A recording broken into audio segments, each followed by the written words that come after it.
وقفت عليها بنفسي قبل تقريبا 6 شهور.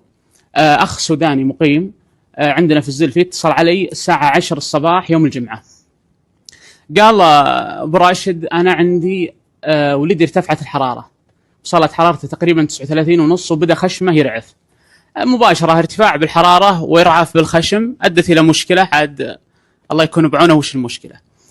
تمت إحالته لأحد المستشفيات داخل الرياض. طلعت الحالة عنده تليف بالدماغ.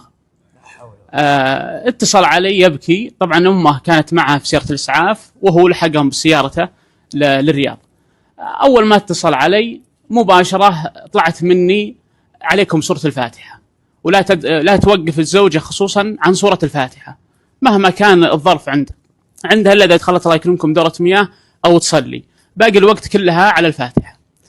مر اليوم الأول أرسل لي التقارير، أرسلتها لأحد الأطباء قلت دكتور هذه التقارير ودنا تقراها. قرأ التقارير، الدماغ تالف، يحتاج إلى عفوا مش الدماغ، النخاع، يحتاج إلى زراعة نخاع. قال دوروا لها أحد يزرع له.